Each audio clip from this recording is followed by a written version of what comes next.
शब्बीर ने गुजरावाला में एक ऐसे दामाद को देखा है जो अपनी बीवी से ज्यादा अपनी साली में दिलचस्पी लेने लगा था। इस शर्मनाक सोच के बाद उसकी इज़्दिवाजी जिंदगी किस रुख पर मुड़ गई, इस वाकये में आप जान सकेंगे।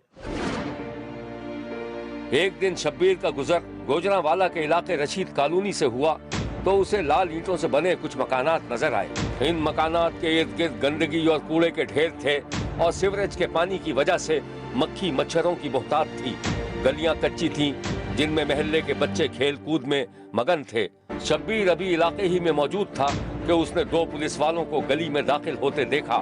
एक मोटरसाइकिल सवार भी नजर आया जिसने पहले तो मोटरसाइकिल मोड़ी और फिर पुलिस वालों के करीब से चुपचाप गुजर गया। पुलिस वाले आगे बढ़े और फिर एक मकान के दरवाजे पर खड़े नजर आए। शब्बीर को जल्दी एहसास हो गया था पुलिस वाले जिस घर पर मौजूद थे वहाँ कोई न कोई ऐसा वाक़या जरूर रूनुमा हुआ था जिस पर कानून नाफिज करने वाले इदारे हरकत में आ गए थे। इब्तिदाई तौर पर शब्बीर को मालूम हुआ कि पुलिस जिस मकान पर पहुंची वो लतीफ नामी बावर्ची का था जिसके 9 बच्चे थे जिनमें 8 बेटियां और 1 बेटा शामिल था। 3 बेटियों की शादी हो चुकी थी और अंबर नामी लड़की की शादी उसने हाल ही में इरफान नामी नौजवान से की थी। उसकी साली का एक बेटा था जिसे लतीफ ने साली के इंतकाल के बाद अपने बेटों की तरह पाला था। इरफान और अंबर की शादी किन हालात में हुई उसकी तमसील कुछ यूं है।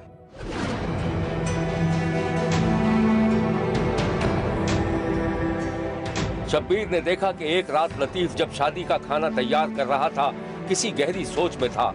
लतीफ के साथी ने बावर्ची लतीफ को गहरी सोच में डूबे देखा तो उसको सवाल करके चौंका दिया। वक्त क्या हो गया भाई, खैरियत तो है, देख जल जाएगी। अबे फिक्र मत कर, नहीं जलने दूंगा। खैरियत तो है, उदास लग रहे। यार अपनी चौथी बेटी के मुतालिक सोच रहा हूँ यार, अब वो शादी के काबिल हो गई है। वो तो तुमने बड़ी फिक्र की, वो जब अल्लाह चाहेगा तब हो जाएगी भाई। और मेरी बात सुनो, अबे वो तुम्हारी साली का लड़का है, क्या नाम है उसका, इरफान, उससे क्यों नहीं कर देते हो? तुमने ही तो पाला, देखा भाला लड़का है। क्या बात कर रहा हूँ मोहम्मद अनवर, के मुतालिक तो मैंने सोचा नहीं था। मगर यार फिर बेटी से भी पूछना पड़ेगा। अबे बेटियों से कौन पूछता है भाई? हाँ, भाभी से एक दफा पूछ लो। हाँ पूछ लूंगा। अब तेरी खींच जल रही है वो तो देख। वे यार शब्बीर ने देखा कि उस रात लतीफ घर पहुंचकर अपनी बीवी से राज़ो न्याज़ कर रहा था।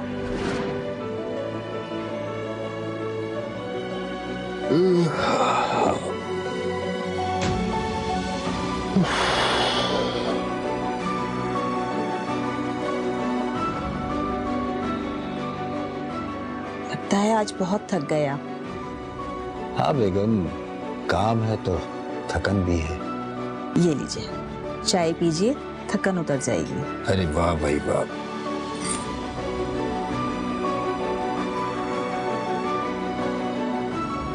बेगम, मैंने एक बात सोची है। वो क्या? क्यों ना हम अपनी अंबर का इरफान से रिश्ता कर लें। आए है, ये क्या सोच लिया आपने? लेकिन अगर ऐसा आपने सोचा है तो कोई हर्ज भी नहीं है। अरे भाई, इरफान को हमने पाला है, मगर पता नहीं इरफान अंबर को पसंद भी करता है या नहीं। हाँ, तुम बात तो करके देखो। ठीक है, लेकिन मैं पहले अंबर से बात करूंगी। हाँ हाँ सही, जैसे तुम मुनासिब समझो। दूसरे दिन शब्बीर ने देखा कि लतीफ की बीवी अपनी बेटी अंबर के बालों में कंघी कर रही थी। अंबर बेटा जी, तुम्हारे अब्बा कह रहे थे कि हम तुम्हारी शादी इरफान से कर दें। है क्या? बेटा मुझे तो कोई एतराज नहीं है। अम्मा, मुझे भी क्या एतराज हो सकता? आप लोग जो मेरे लिए फैसला करेंगे वो सही होगा। मगर क्या? मगर अम्मा, मुझे लगता है इरफान मुझसे ज्यादा छोटी में इंटरेस्टेड है। पागल हो गई है क्या? ये तू कैसे कह सकती है?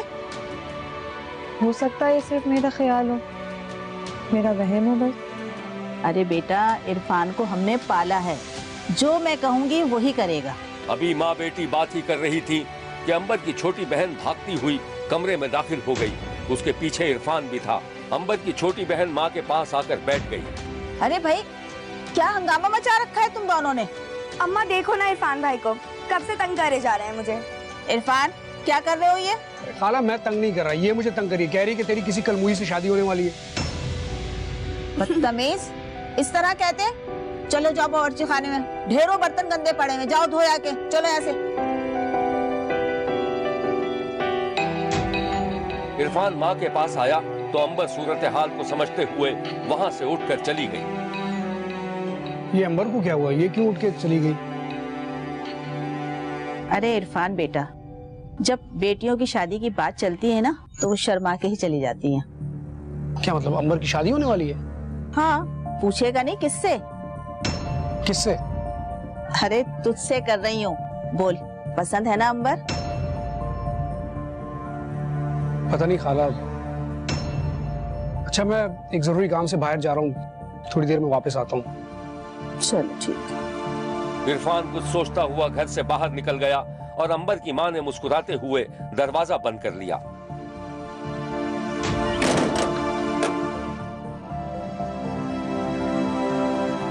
कुछ दिनों के बाद शब्बीर ने देखा कि लतीफ के घर में शादियाने गुंज रहे थे। अंबर और इरफान का सादगी से निकाह कर दिया गया था।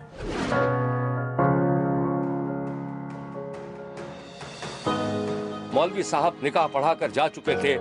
शब्बीर ने देखा कि जब लतीफ ने शफकत से अपनी बेटी और दामाद के सर पर हाथ रखकर दुआ दी तो उसकी आंखें भीग गई थीं। उसे यूं महसूस हुआ जैसे चिड़ियों के पिंजरे से एक चिड़िया किसी दूसरे पिंजरे के लिए आजाद कर दी गई हो।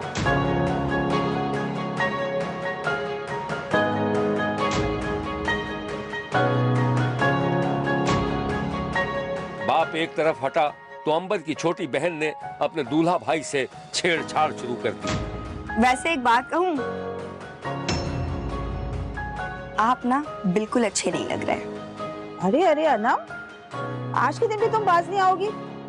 खबरदार जो मेरे बेटे को कुछ कहा। जाओ बेटा, तुम दोनों अपने कमरे में जाओ। जाओ इरफान बेटा, लेके जाओ।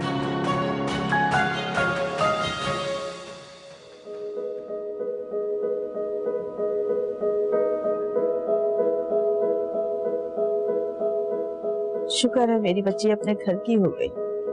शादी के बाद इरफान ने घर दामाद की हैसियत से रहना शुरू कर दिया था। कुछ अरसे बाद इरफान के ससुर लतीफ ने घर के सामने ही अपनी छोटी सी जमीन पर बेटी दामाद को एक छोटा सा मकान बनाकर दे दिया था ताकि बेटी को कोई तकलीफ ना हो। एक दिन शब्बीर ने देखा कि शादी के कुछ ही दिनों बाद जब अंबर अचानक अपने घर में दाखिल हुई तो घर में अंबर की छोटी बहन और उसके शौहर ने धमा चौकड़ी मचा रखी थी। इरफान अंबर की छोटी बहन अनम को पकड़ने के लिए दौड़ रहा था। अनम उससे बचते हुए अपनी बहन से टकरा गई। क्या हो रहा है ये? मैं बताता हूँ तुम्हें। ये कह रही है कि मैं तुम्हें बहुत तंग करता हूँ और मजीद ये कि इसकी शादी मुझसे होनी चाहिए थी। अच्छा तुम मुझे बताओ कि मैंने तुम्हें कभी तंग किया? और अब भी तुम्हें बताता हूँ कि भाभीियों को तंग करने का क्या नतीजा होता है। ये आप इसकी बात में कहाँ आ रहे हैं? इसकी तो आदत है मजाक करना। पागल है ये। जाओ, तुम्हें अम्मी बुला रही है। अच्छा बाजी।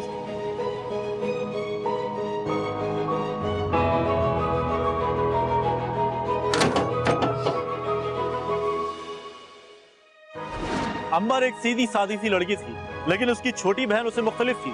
छोटी बहन ने कुछ ही दिनों में अपने बहनोई पर कुछ ऐसा जादू कर दिया था कि इरफान भी उसमें दिलचस्पी लेने लगा था। अंबर को भी आहिस्ता आहिस्ता इस सूरत हाल का अंदाजा होता जा रहा था, लेकिन वो खामोश थी। अलबत्ता उसने माँ को खदशात से आगाह कर दिया था। इरफान का रवैया भी अपनी बीवी से अचानक तब्दील हो गया था। माँ को पता चला तो जैसे उसे घर की इमारत लरसती हुई महसूस हुई। शब्बीर ने देखा कि अंबर की माँ शदीद गुस्से में थी और इरफान उसके सामने था। उसके चेहरे पर भी गुस्से के आसार थे। अंबर की माँ इरफान से हकीकत जानना चाहती थी और इरफान मुसलसल इनकार कर रहा था। फिर शब्बीर ने देखा कि अंबर की माँ अपनी दामाद के आगे हाथ जोड़ रही थी, दामाद के पैरों को छू रही थी, जिस पर इरफान मजीद गुस्से में आ गया और अंबर की माँ को झटक कर घर से बाहर निकल गया।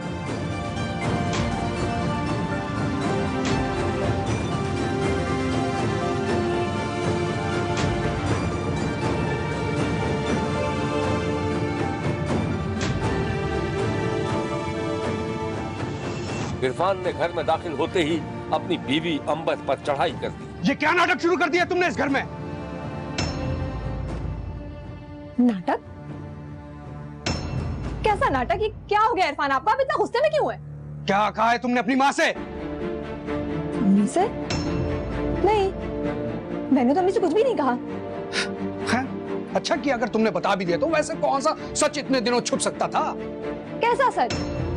यही कि मैं तुमसे शदीद नफरत करता हूँ। मुझसे नफरत करते? अगर आप मुझसे इतनी नफरत करते थे तो आपने मुझसे शादी क्यों की? अंधा हो गया था, पागल हो गया था मैं।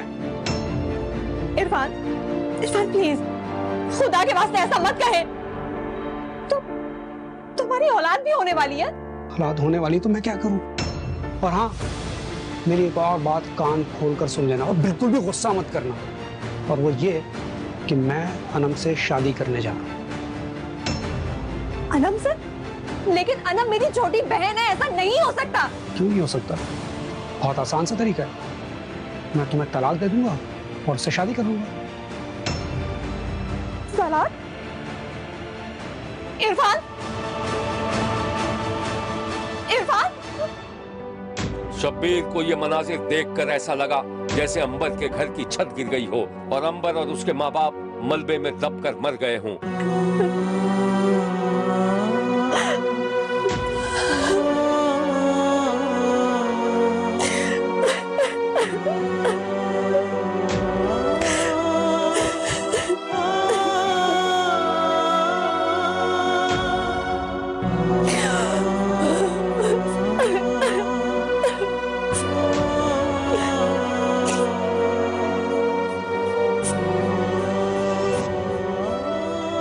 शब्बीर ने देखा कि अंबर नंगे पांव नंगे सर अपने घर से बाहर निकली और माँ का दरवाजा पीटने लगी।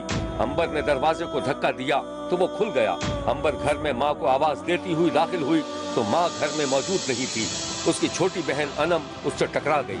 अंबर की आंखों में खून उतरा हुआ था, जबकि उसकी बहन इत्मीनान से तंजिया मुस्कुरा रही थी। छोटी, ये मैं क्या सुन रही हूँ? तुम जो भी सुन रही हो बिल्कुल ठीक सुन रही हो। तुम्हें उजाड़ने के लिए सिर्फ मेरा ही घर मिला था, तुम्हें जरा भी शर्म नहीं आती? मैं क्या कर सकती हूँ, मैं मजबूर हूँ। मजबूर हूँ? तुम्हारी ऐसी क्या मजबूरी है? हाँ, मैं तुम्हें नहीं बता सकती, लेकिन हाँ, अगर मेरी शादी इरफान के साथ नहीं हुई ना तो सब बर्बाद करके रख दूंगी। मैं जहर खाकर मर जाऊंगी, लेकिन ऐसा होने नहीं दूंगी, समझी तुम?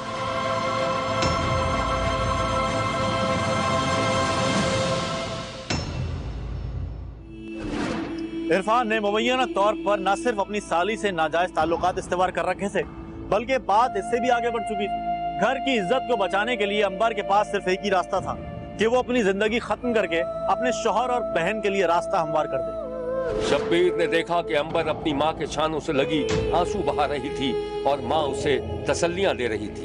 बेटा, आंसू पोंछ लो,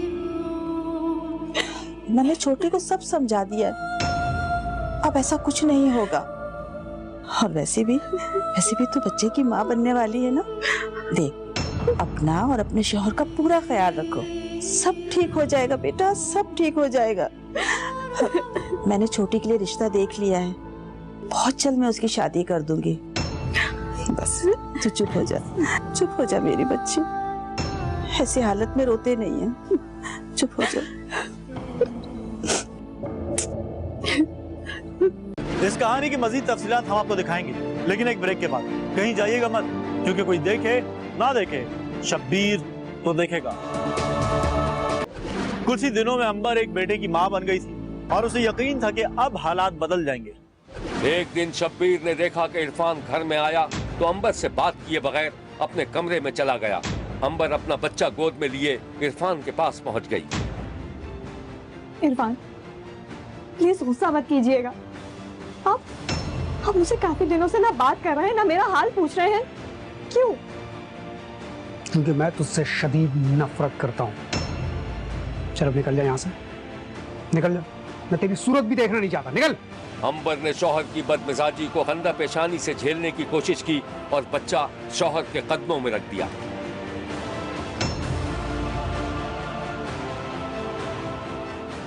मैं आपको बच्चे का वास्ता दे रही हूँ, खुदा के वास्ते इरफान ऐसा मत करें। गुनाहों के दलदल में धंस रहे हैं। अनम मेरी छोटी बहन है, आपकी शादी उससे नहीं हो सकती। खत्म हो गई तेरी नसीहतें? उठा बच्चा, मैं कहता हूं उठा बच्चा।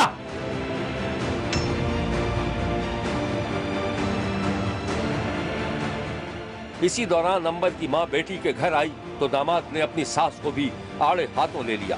एक तो खाला आप यहाँ क्यों आ जाती हैं? मैंने कितनी बार आपको मना किया है कि आप मेरे घर में मत आया करें, और ले जाए इसे भी। मैं इसकी सूरत भी देखना नहीं चाहता, मुझे आग लग जाती है इसकी शक्ल देखते ही। इरफान, मैंने सोचा भी नहीं था कि तुम इतने नमक हराम साबित होगे। अरे मैंने क्या इसी दिन के लिए तुम्हें पाल पोस के बड़ा किया था? अपनी बेटी की शादी मैंने तुमसे की, तुमने मेरी एक बच्ची का घर बर्बाद कर दिया, अब तुम दूसरी बेटी का भी घर तबाह करना चाहते हो। देखो इरफान, मैं तुम्हें आखिरी बार समझा रही हूँ, इंसान के बच्चे बन जाओ वरना क्या कर लूगी तुम्हें? और मेरी एक बात तुम भी कान खोलकर सुन लो, अनम से तो मैं शादी करके ही रहूंगा, और इसे मैं जरूर तलाक दूंगा। देखते हैं फिर क्या होता है। निकलो अभी यहाँ से, निकलो।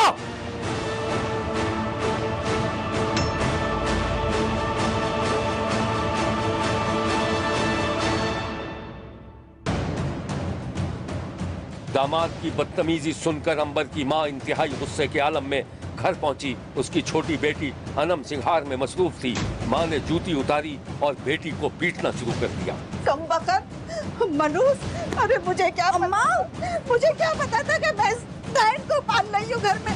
कमबख्त, तूने अपनी बहन का घर बर्बाद कर दिया, तुझे शर्म नहीं आई? अरे मैंने तुझे किस लिए पाला था मनूस कहेगी? तूने अपनी बहन का घर बर्बाद कर दिया। अरे मुझे पता होता तो मैं पैदा होते ही तुझे मार देती। तुम आ जाओ यहाँ से, तुम आ जाओ यहाँ से, तुम्हें गलत दवा देती, मैं तुम्हें मर जाऊंगा। माँ बेटी को पीटने के बाद नीम बेहोश होकर गिर पड़ी और अनम उसे हिकारत से देखते हुए कमरे से बाहर निकल गई।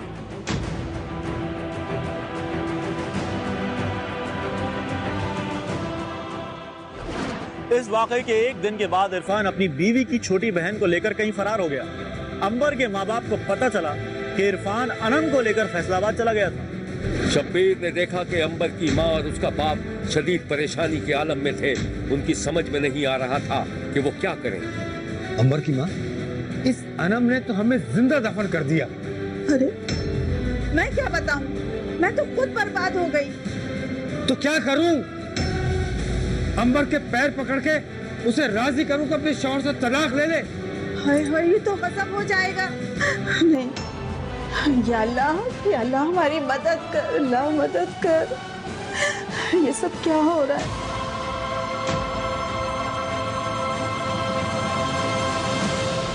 अंबर का बाप अपने दामाद और छोटी बेटी को फैसलाबाद जाकर घर ले आया था। अंबर के बाप ने यकीन दहानी कराई थी कि वो अंबर को तलाक दिलवाकर छोटी बेटी से शादी करवा देगा। शब्बीर ने देखा कि इरफान, अनम, अंबर के माँ बाप एक कमरे में बैठे हुए थे।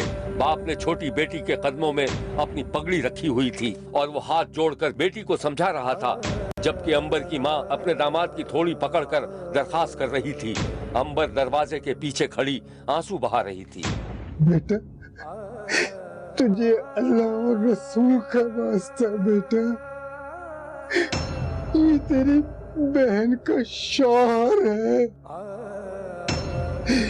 दो बहनों की एक साथ शादी नहीं हो सकती बेटा, ये गुनाह है, बहुत बड़ा गुनाह है बेटा, गुनाह है बेटा।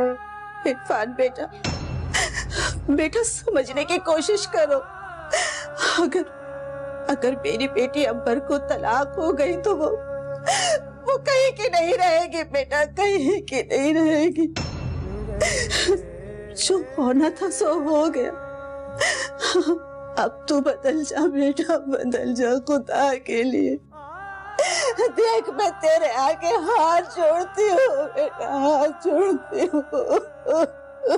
इस दौरान अंबर कमरे में बिखरी हुई दाखिल हुई।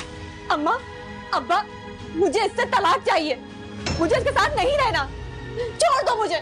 दो तलाक मुझे, दो मुझे तलाक। बाप ने बेटी की बात सुनकर उसे एक थप्पड़ रसीद कर दिया और फिर आंसुओं में डूब गया। चली जा, जा यहाँ से, जाओ यहाँ से, जाओ, जाओ यहाँ से, जाओ। अंबर बोझल कदमों से बाहर निकल गई थी।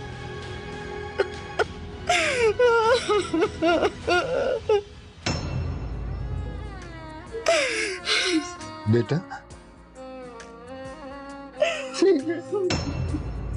जैसे तुम्हारी मर्जी, जो किस्मत में हो, जो किस्मत में हो।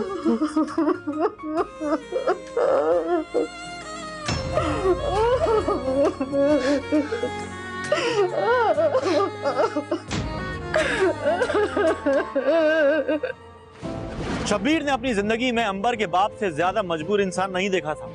फिर अंबर के बाप ने इंतहाई मजबूरी के आलम में मसलहत से काम लेते हुए अपनी छोटी बेटी को दूसरे कमरे में बुलाया और वहां खामोशी से अपने दूसरे दामाद की मदद से बेटी के गले में फंदा डालकर उसे मौत की नींद सुला दिया था। बेटी को कत्ल करने के बाद दोबारा कमरे में आया और अपने एक और दामाद की मदद से इरफान को भी फांसी दे दी थी। पुलिस ने मुकदमा दर्ज करके अंबर के बाप को गिरफ्तार कर लिया था।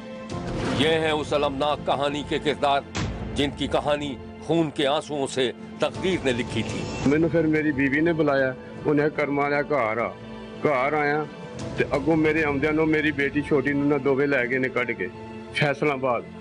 ਉਹਦੇ ਨਾਲ ਰਾਬਤਾ ਰਿਹਾ, ਉਹ ਰਾਬਤਾ ਮੇਰੀ ਜਿਹੜੀ ਹੈ ਨਾ ਬੇਟੀ ਘਰ ਉਹਦੇ ਨਾਲ ਕਰਦਾ ਰਿਹਾ ਕਿ ਮੈਂ ਆ ਰਿਹਾ। ਉਹ ਸਰ ਸ਼ਾਮ ਨੂੰ ਆਇਆ, ਉਹਨੇ ਪੁੱਛਿਆ ਕਿੱਥੇ ਨਹੀਂ, ਉਹ ਨਹੀਂ ਮੰਨਿਆ, ਫਿਰ ਉਹਨੂੰ ਮਾਰਿਆ, ਬੰਨਿਆ ਉਹਨੂੰ, ਫਿਰ ਉਹਨੇ ਕਿਹਾ ਕਿ ਮੈਂ ਫੈਸਲਾਬਾਦ ਛੱਡ ਕੇ ਆਇਆ। ਜਦੋਂ ਫੈਸਲਾਬਾਦ ਫਿਰ ਉਹਨੂੰ ਕਿਹਾ ਕਿ 10 ਪਤਾ ਨਾਲ ਹਾ, ਉਹ ਪਤਾ ਨਾਲ ਆਇਆ, ਮੇਰੇ ਸਾਰੇ ਰਿਸ਼ਤੇਦਾਰ ਇਕੱਠੇ ਹੋਏ ਸਨ। ਉੱਥੋਂ ਸਰ ਗੱਡੀ ਕਰਾਈ, ਉਹਨੇ ਫੈਸਲਾਬਾਦ ਤੋਂ ਜਾ ਕੇ ਫੜਾਇਆ। ਉਹਨੇ ਕੁੜੀ ਨੇ ਐਸਾ ਮੁਤਮਿਨ ਕਰ ਛੜਿਆ ਕਿ ਉਹਦਾ ਸੀ ਕਿ ਮੈਂ ਪਹਿਲੀ ਵੱਡੀ ਨੂੰ ਤਲਾਕ ਦੇਣੀ ਹੈ ਤੇ ਛੋਟੀ ਨਾਲ ਨਿਕਾਹ ਕਰਨਾ।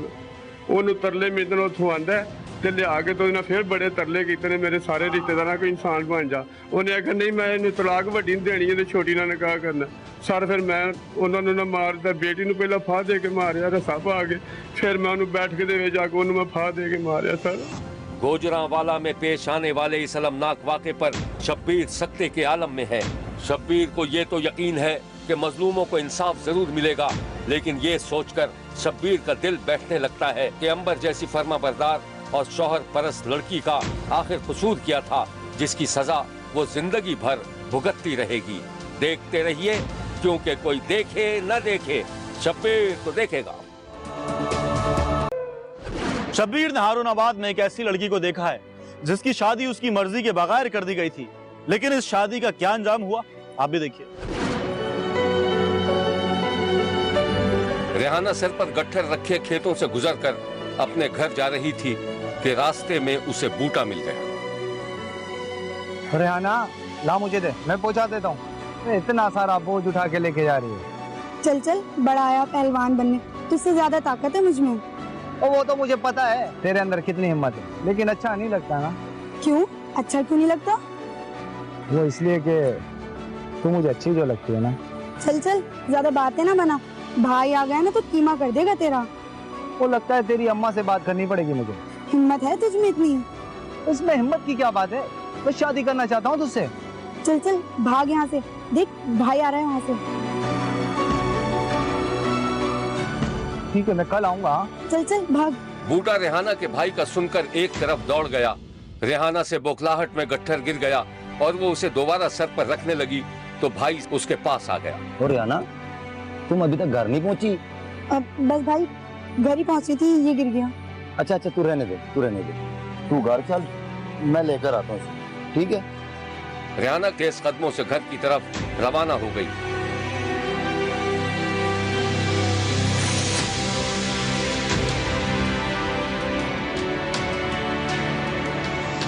रेहाना अपने कच्चे से आंगन में दाखिल हुई तो माँ उसका इंतजार कर रही थी।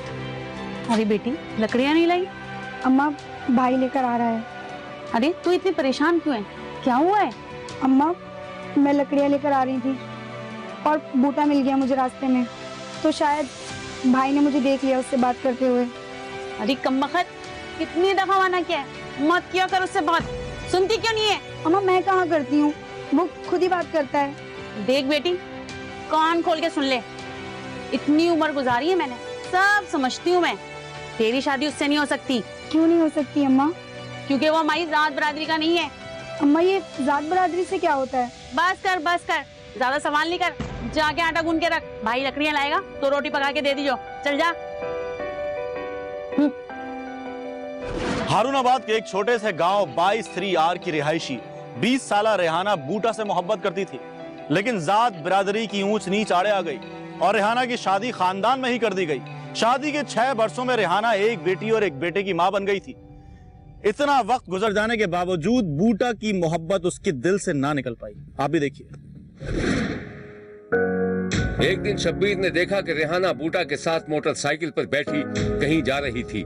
गांव से दूर एक सुनसान जगह पर बूटा ने मोटरसाइकिल रोक दी और फिर वो दोनों एक दरख्त के नीचे एक पत्थर पर बैठ गए। हाँ तो रेहाना, क्या सोचा तूने? तो मैंने फैसला कर लिया, तेरे साथ चलूंगी मैं। देख ले, अगर पकड़ी गई ना तो बचेगी नहीं।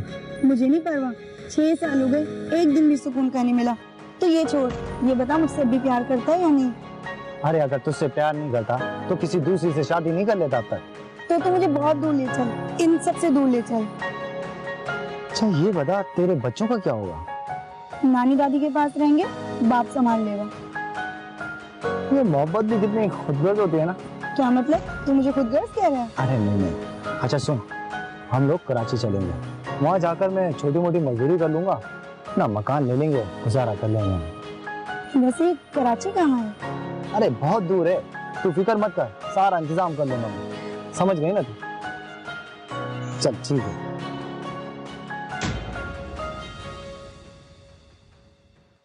शब्बीर ने देखा कि रेहाना एक दिन अपने घर से भाग निकली। शब्बीर ने देखा कि रेहाना और बूटा रेलवे स्टेशन पर मौजूद थे। बूटा ने रेहाना का हाथ थामा हुआ था और दूसरे हाथ से एक बैग उठाया हुआ था। वो दोनों बुकिंग ऑफिस की खिड़की पर पहुंचे और उन्होंने कराची जाने वाली ट्रेन का टिकट ले लिया। टिकट लेने के बाद वो दोनों प्लेटफॉर्म पर चढ़कर दूसरी तरफ जाने के लिए सीढ़ियां चढ़ने लगे। रेहाना शदीद खौफजदा थी। उसे डर था कि कहीं उसका भाई या शौहर उसे ढूंढता हुआ स्टेशन न पहुंच जाए।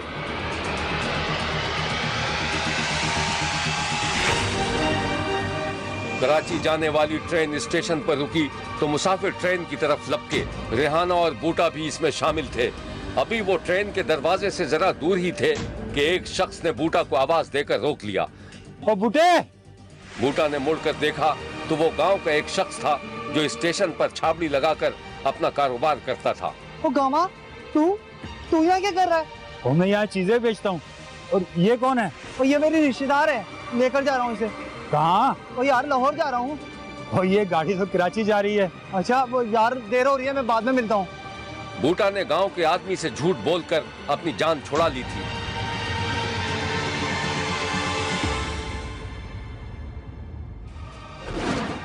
भाई मुझे नहीं रहना उसके साथ। और तुझे पता है गांव में कितनी बदनामी हो रही है? 6 साल से ये अजाब झेल रही थी। तूने ये क्या किया? वो पूरा गांव हम पर हंस रहा है। मैं झूठ क्यों बोलूं? मुझे बूटे ने अगवा नहीं किया था, मैं खुद अपनी मर्जी से उसके साथ गई थी। अच्छा, तूने कुछ नहीं किया। इस कहानी की मजीद तफसीलात हम आपको दिखाएंगे, लेकिन एक ब्रेक के बाद। कहीं जाइएगा मत, क्योंकि कोई देखे ना देखे, शब्बीर तो देखेगा। और ये कौन है? और ये मेरी रिश्तेदार है, लेकर जा रहा हूँ इसे। कहाँ? और यार लाहौर जा रहा हूँ। और ये गाड़ी तो कराची जा रही है। अच्छा वो यार देर हो रही है, मैं बाद में मिलता हूँ। बूटा ने गांव के आदमी से झूठ बोलकर अपनी जान छुड़ा ली थी।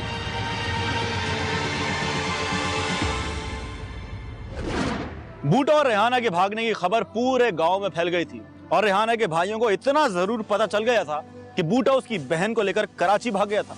शब्बीर ने देखा कि कराची के एक बाजार के सामने सड़क पर कई मजदूर बैठे हुए थे, उनमें बूटा भी शामिल था। शदीद धूप और गर्मी में बूटा काम का इंतजार कर रहा था। इस दौरान एक शख्स ने बूटा से मजदूरी के मामलात तय किए और उसे अपनी मोटरसाइकिल पर बिठाकर काम के लिए रवाना हो गया। एक मकान तामीर हो रहा था।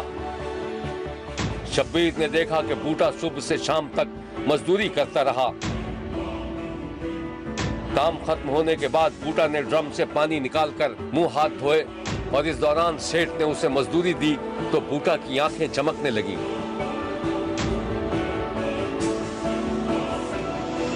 मजदूरी लेकर वो एक बस स्टॉप पर पहुंचा और मुसाफिरों से खचाखच भरी बसों के पीछे दौड़ने लगा। रेहाना का भाई ढूंढते ढूंढते कराची में रेहाना के ठिकाने पहुंच गया था। रेहाना का शौहर काम पर गया हुआ था और रेहाना जुग्गी की सफाई सुथराई में मसरूफ थी। रेहाना ने अचानक अपने भाई को देखा तो वो बौखला गई। ओ मेरी बहना, तूने ये क्या किया? भाई मुझे नहीं रहना उसके साथ। और तुझे पता है गांव में कितनी बदनामी हो रही है? भाई मैं क्या करती, 6 साल से ये अजाब झेल रही थी। अच्छा ठीक है, अब तू एक काम कर, तू मेरी बात मान ले, मेरे साथ चल। नहीं, मैं वहाँ नहीं जाऊंगी। देख, तू मेरी बात मान ले, मैं उसे तलाक दिला के, मेरा वादा है मैं तेरी उससे शादी करवा दूंगा। भाई तुम मुझसे झूठ तो नहीं बोल रहा ना? नहीं बिल्कुल नहीं, चल मेरे साथ चल। शाबाश शाबाश, आजा मेरी। रेहाना के घर वालों ने बूटा के खिलाफ रेहाना के अगवा की रिपोर्ट दर्ज करवाई हुई थी। गांव ले जाकर रेहाना का भाई वादे से पलट गया था और उसने रेहाना पर दबाव डाला था कि वो अदालत में बूटा के खिलाफ बयान देगी। बयान ना देने की सूरत में रेहाना को जान से मार देने की धमकी दी गई थी। रेहाना ने मौत के खौफ से बूटा के खिलाफ बयान देने पर रजामंदी जाहिर कर दी थी, लेकिन अदालत में जज के रूबरू उसने बूटा के खिलाफ बयान नहीं दिया, जिस पर अदालत ने रेहाना को दारुल अमान भेजने का हुक्म जारी कर दिया।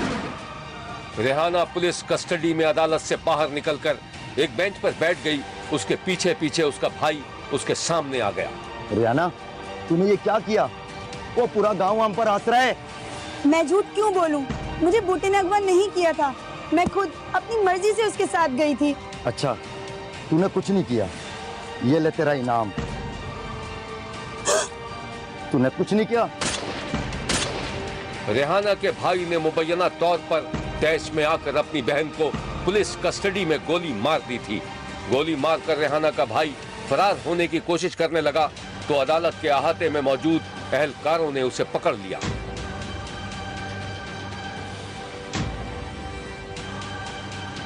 रेहाना को घर से भागने की पादाश में उसके सगे भाई ने कत्ल कर दिया था। ये है रेहाना का भाई। मेरे मां ने, मेरे भरा ने, मेरे भैना ने, मेरी मां ने, प्यो ने बहुत यानी जेड़ा ना मिन्नतां तरले कीते सी। यानी 40 दिन तो ना ਲੱਭ के लिया अपना जाके कराची वो जनाब फिर लिया के तो फकीर वाली थाना पर्चा जी साडा था उत्थे दिता। उस तो बाद मेरी भैन, मेरी मां, मेरे जिन्हें यानी पूरी बरादरी मेरी सर जी उन्होंने आख्या साडे कोल बयान करा लै, हल्फ लै लै, तू इस बंदे दे नाल ना जा, तेरी जो गलती है ना असीं तैनूं माफ कर। उन्हें जनाब सानू मुतमिन कर लिया फिर भी ठीक है मैं देंगी। कदे आती थी मैं नहीं देनी, कदे आती थी मैं मारिया इस करके मारिया थोड़े खिलाफ बयान दिता। हाँ जी, उन्हें साढ़े खिलाफ बयान दिता सी। मेरा वादा सी नाल, मैनूं तो पता नहीं सारी। ते मैं जो पिस्टल लैके जो आया पिस्टल मारने वास्ते लिया। हाँ जी, मारने वास्ते। तो पता सी थोड़े खिलाफ बयान देगे? नहीं, ये नहीं सी पता, वैसे ही लियांदा सी भी हो सकता अगर दे दे। कल इन्हें यकीन सानू यही कराया सी बयान मैं तुहाडे हक च देने। कितना सब्र शादी हुई सी जी? शादी 7-8 साल हो गए। ਸਾਡੇ ਕੋਲ ਇਹ ਗੱਲ ਸੀ, ਸਾਡਾ ਡਿਮਾਂਡ ਇਹ ਸੀ ਜਿੰਨਾ ਕੋ ਮਤਲਬ ਕਿ ਪੁਲਿਸ ਕੋਲੋਂ ਵੀ ਸਾਡੇ ਕਮ ਅਜ਼ ਕਮ ਗੇਟ ਜਿਹੜੇ ਨੇ ਇਹ ਸਿਕਿਉਰ ਹੋਣੇ ਚਾਹੀਦੇ। ਉਹਨਾਂ ਪਹਿਲੇ ਸਮੇਂ ਦੱਸਿਆ ਵੀ ਅਸੀਂ ਇੱਥੇ ਲਵਾ ਰਹੇ ਹਾਂ ਉਹ ਜਿਹੜੇ ਹੈ ਨਾ ਵਕਤ ਜਿਹੜੇ ਹੈ ਉਹ ਲਵਾ ਰਹੇ ਹਾਂ और डिटेक्टिव दे के अपनी पुलिस वाले बिठा रहे हैं ताकि अंदर आने वाला हर बंदा जो चेक हो। रेहाना के भाई का कहना था कि उसने अपनी बहन को गैरत के नाम पर कत्ल किया था।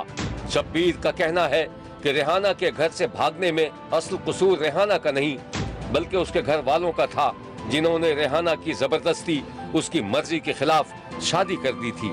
शब्बीर का कहना है कि अगर रेहाना की ख्वाहिश के मुताबिक उसकी शादी उसकी पसंद के मुताबिक कर दी जाती तो शायद ये अफसोसनाक वाकया पेश न आता। देखते रहिए, क्योंकि कोई देखे न देखे शब्बीर तो देखेगा। शब्बीर का कहना है कि वो देख रहा है और मुसलसल देखता रहेगा। मुल्क भर से मजीद कहानियों और उनकी तफसीलात के साथ फिर मुलाकात होगी, देखना ना भूलिएगा, क्योंकि कोई देखे ना देखे शब्बीर तो देखेगा। अगर आप अपने इर्द गिर्द होने वाले किसी गैर मामूली वाक़े से शब्बीर को आगाह करना चाहते हैं तो SMS करें SAB लिखकर स्पेस दें और अपना मैसेज अपने शहर और नाम के साथ 247 पर भेज दें। फैक्स करने के लिए हमारा नंबर है 02135803820। खत लिखने के लिए हमारा पता है 5 एक्सप्रेस